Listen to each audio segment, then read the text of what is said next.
Let me just say about this debate, it has been very eloquent on both sides, but there is an unreality to it. In the real world, Americans are struggling to find jobs or keep them, striving to stay in their homes, working hard to keep their families together. In the real world, economic growth has to be a priority, and we are on the verge of a failure of action that threatens the fragile economic recovery that right now is a priority for most Americans. And it is unnecessary. There is agreement on the cuts and the savings. The distraction is on an ideological war on women's health. A small minority, a very small minority, is holding this budget and this nation hostage in this ideological war on women's health.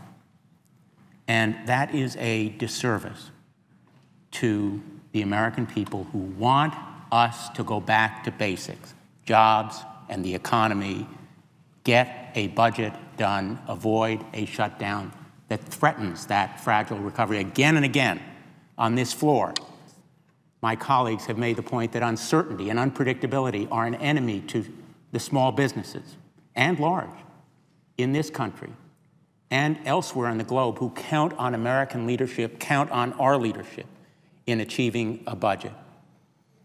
In the short months that I've been privileged, and I deeply mean privileged, to be part of this body, and sometimes to preside in the very chair where the President is now, I've often looked around this chamber and seen the students and others who come to visit us and thought of the millions of Americans who are watching us and who hope that we will recognize that we have more in common than in conflict as Americans. Recognize that a shutdown of this government cannot happen consistent with our duties to seek what we have in common over what we have in conflict.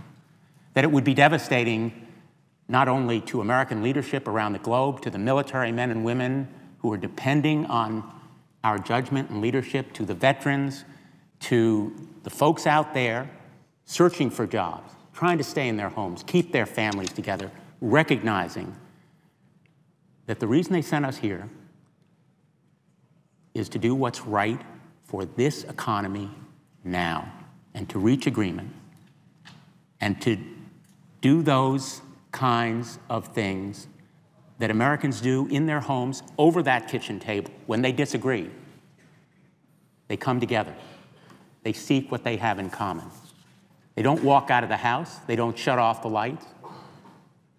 They stay together, and they do what they think will best serve the common interest, which is to recognize we have an agreement on the budget numbers. We cannot be distracted by the ideological war on women's health, and we should stay true to our principles. Thank you, Mr. President.